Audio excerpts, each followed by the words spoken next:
Welcome back everyone. Today we will be discussing the 50 off-white dunks once again. Specifically, we will be discussing some potential theories for how Nike Sneakers is actually distributing the off-white dunk exclusive access, or any exclusive access for that matter. I do have a personal theory that I personally believe is the case. However, we will explore other theories as well. All 50 of the Off-White Dunk, the 50, began releasing on August 9th in all regions. Unlike normal releases, not all of them release on the same date. In fact, they are spread out over the course of multiple days following August 9th. In fact, I'll tell you right now that it is still going on, and yes, you can expect more exclusive access tomorrow, August 19th, as well as August 20th. As for if it will continue after that, I cannot confirm yet, but follow my Twitter, KeithAdam10, and personals for you to stay fully updated with the links and notifications. They will always be at 12 p.m. Eastern Time just for reference. Retail is $180 each. Of course, you can expect all of the colorways to be very profitable with a great margin. If you have not yet, make sure to watch my initial How to Cop guide on these where I break down how the engagement works that will be required for increasing your chances of copying according to Nike. However, with some new data from user testimonies across Twitter and private groups, this might not actually be the case in its entirety. In our last video regarding Off-White, I pointed out how Nike and Virgil themselves were both already putting out misinformation regarding this drop and exclusive access. Today, we'll be exploring some theories covering all sides of the spectrum regarding how exclusive access might potentially work. The first theory I wanted to discuss is Nike's own statement regarding the matter actually being true. I do not believe this to be the case myself. However, I do believe there is some truth to it. I will of course explain this more in depth. So to start, let us explore the theory that Nike's statement is actually completely accurate and honest regarding their algorithms. Exclusive access on sneakers is an invitation to access coveted products outside of regular launches. The goal is to always reward members with access to products they love. Granted, there are bad actors who try to game the system, and exclusive access has been specifically designed to take that fact into consideration. Read on how to understand how exclusive access works so you're prepared and informed. Okay, I like your intentions, Nike. It certainly would be ideal to properly reward members with products they do love while simultaneously perfectly avoiding the bad actors from exploiting the situation. Then again, we also don't live in a utopia, unfortunately. Alright though, let's see what they have to say. Interact with the content you're truly interested in. Content engagement is just one of the many factors that is used to determine exclusive access, and these factors are used in different combinations and at different times. Okay, so from this, what I'm gathering, assuming it is true, that this is certainly a rather complex algorithm with numerous requirements for one to be entered into a potential pool to be hypothetically randomly pulled from. Obviously, this is not how simple it would look. At least I hope so. Anyway, moving on. Trying to determine what these factors are and how to influence them, or getting a bot to tap on buttons, will not increase your chances of getting exclusive access, end quote. So essentially, they are claiming that X, Y, and Z are obviously unknown, even though we can assume some reasonable hypotheses may potentially include watching Sneakers Access videos, Sneakers Live videos, going for draws, liking posts, etc. Now, as for their statement regarding bots tapping buttons not working, I believe this is more of a deterrence tactic more than anything else, as they likely have seen the tools on Twitter for Nike activity generators.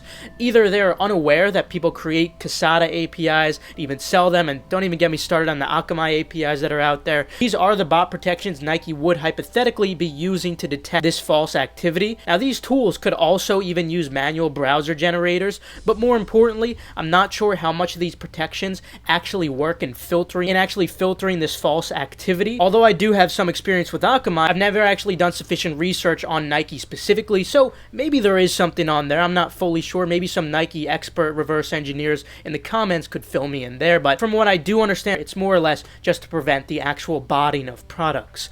Otherwise, again, it might just be a deterrence tactic from sneakers again. Now, as for their claim regarding setting up multiple accounts not working, you can watch my prior video where I debunk this. So right from here, there is already misinformation. Why? Again, deterrence. So what do you do when you have an awful hand in poker and already have bet a lot? Some people fold take their loss, but others bluff as a last resort. All this psychological warfare proves is that Nike has already put out some misinformation. Hence, it is very possible that there may be more misinformation within this post as well. The point regarding ticking all the boxes essentially goes back to my main point earlier with them having a very complex algorithm. Honestly, I really do hope that they do, but when we explore my theory and I show you the user testimonies, perhaps you'll be disappointed in the level of effort Nike put into this algorithm compared to the marketing. And finally, their last statement, yes, this does make sense. However, for the Off-White drops in particular, it has been extremely peculiar. Although immensely hyped and limited, only about 19,000 pairs and 10,000 pairs of each variant being loaded on different days, it appears they take hours to sell out. Not to mention, the ones at the very beginning were apparently showing a full-size run for almost the entire day. Recently, according to user testimonies, they have been going out of stock in only about 2 to 3 hours though. They have loaded lower stock this week each day compared to the last one, granted, and perhaps they may have even given out exclusive access to more accounts. So this is almost as if not everyone noticed that they had access. Obviously, if they did notice they had access on these accounts, they would purchase them immediately. This is a very, very profitable product. It would be extremely absurd for someone to not purchase this. This is one of the main reasons people were coming to the conclusion of theory number 2, which we will explore in just a moment. However, overall, when it comes to this theory number 1, with Nike's statements actually being all true, we already have some confirmed misinformation regarding the accounts, in addition to potential deterrence tactics, as well as some bold claims regarding very complex algorithms for choosing winners and properly avoiding the bad actors. Okay, noted.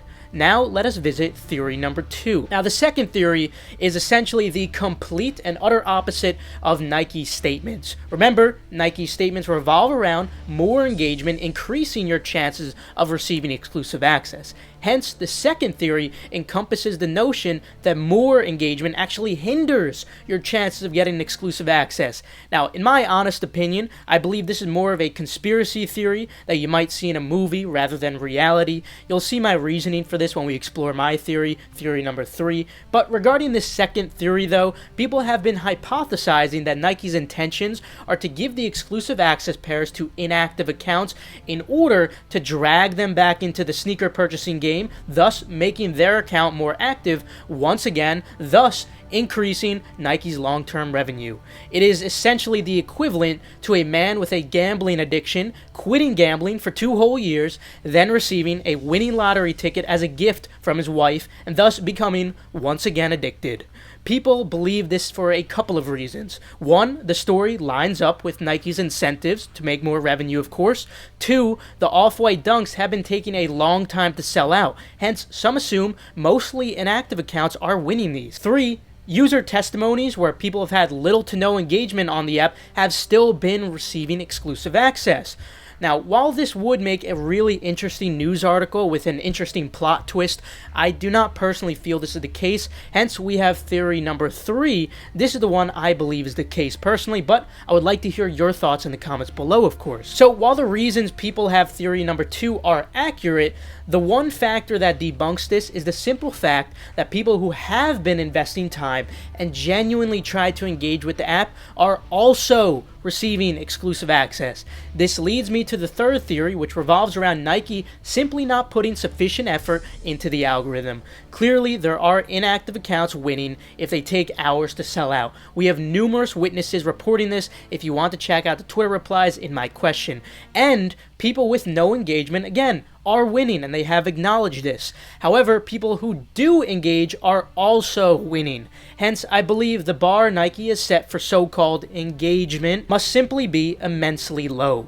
As for what this is, I have no idea. I can only hypothesize that you have at least needed to log into the account on a mobile device, perhaps, at least one time, and possibly you may have needed to scroll around a little bit, click around a little bit on that one account, and at the absolute maximum, maybe you needed to have gone for at least one drop in the past.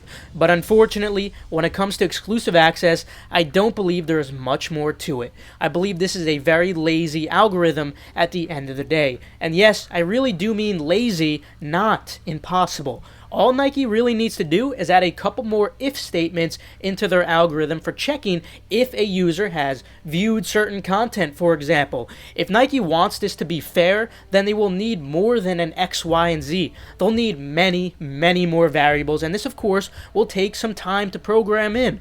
All of this is very possible.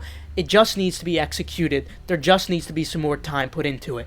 Anyway, these are the 3 theories. Which one do you believe is true? Theory 1, Theory 2, or Theory number 3? Let me know in the comments down below. Personally, I'm on Theory 3, where Nike is simply not putting in sufficient time into this so-called algorithm. Anyway, that'll conclude it for today. Feel free to leave a like if you enjoyed, or perhaps if you learned a thing or two. Subscribe and enable post notifications to stay 100% updated on all hyped releases. Also, feel free to check out the links in the description below for reliable, fast, residential proxies and pre-verified Nike sneakers or Adidas accounts. Also, feel free to follow Endurance's Twitter for updates on restocks or key giveaways, and the same goes for Gargantua if you want to keep up with the progress or free beta key drops. Last but not least, make sure to follow Keep That 10 and Personals for You so you guys stay updated on all urgent info like I was discussing today. With that though, I will see you guys later. Have a fantastic rest of your day, and of course, good luck on all these drops. We'll certainly need it.